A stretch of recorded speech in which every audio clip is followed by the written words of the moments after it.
Good Saturday morning, Looney Tunes fans. It is I, Trevor Thompson, the self-appointed Looney Tunes critic. Oh, I'm so glad. I'm so glad I get to watch this cartoon. I love this cartoon. And I'm so glad because I had to take a break. I love you guys so much that you guys want to, hear requests and everything. But I've been doing the requests for almost a year now. It's like 9 months, 10 months.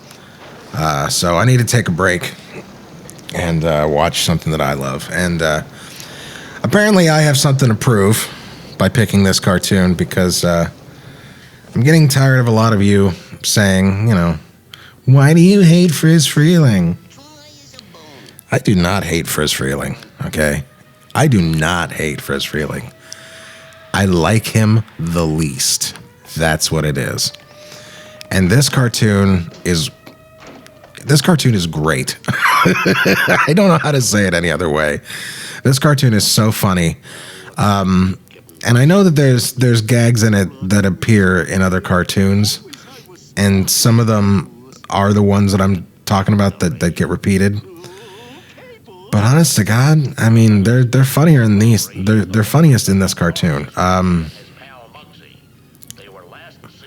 Like, all right, I was gonna just wait till it came out, but I'll point it out now. The line, I don't know how you done it, but I know you done it. Oh, that's Virgil Ross, isn't it? See, look at those eyebrows, that expression. I guarantee you that's Virgil Ross, because I can see that.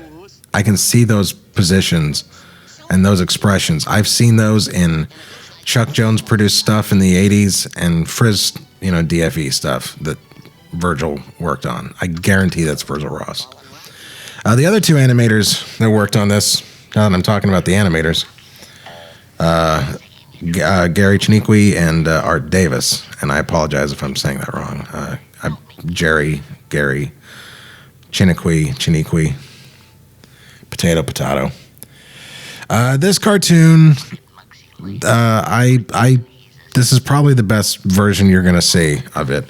The only the only video release this cartoon has had was on the Laserdisc. Guffaw and Order, Looney Tunes Fight Crime. It's pretty rare. I just, if I had my druthers, it would be a little sharper, and the green of that couch would be a little bit muddier. But other than that, this cartoon looks so great. It's Holly Pratt on all 8 cylinders once again, and the backgrounds are actually by somebody who doesn't get a lot of credit. A guy named Boris Gorlick. In fact, he didn't get credit in this. He wasn't credited. I'm sorry.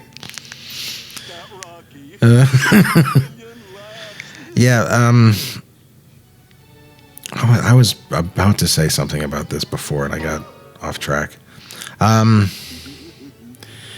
Some people criticize the fact that they say that Bugs' style.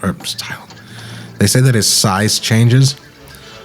I love the timing on this gag. So right when he gets there.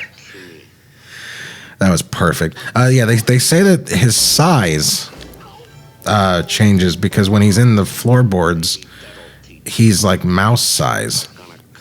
And later on when we see the magnet gag, the magnet is gigantic, and he's in this little crevice down in the the floorboards there in the basement. But I would argue two things: one, it's a tiny little space, and two, it's a giant magnet.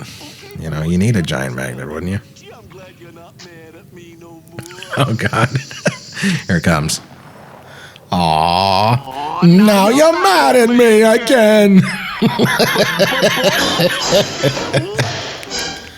Yeah, that's definitely Virgil Ross. Look at those expressions. Those are Bugs' faces I've seen before. Another guy I've seen who uses those expressions a lot is a guy named Eli.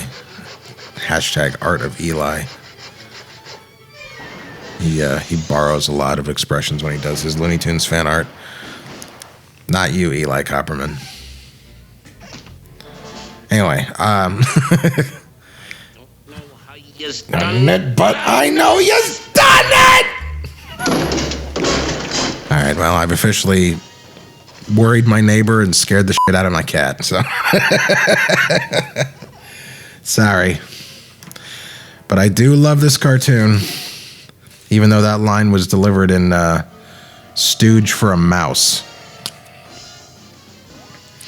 It didn't need to be, but it was. So there needed to be more Rocky and Mugsy. I think this was one of the first cartoons with Mugsy, because Rocky always had sidekicks, you know, and such. Like there was a Sylvester and Tweety cartoon.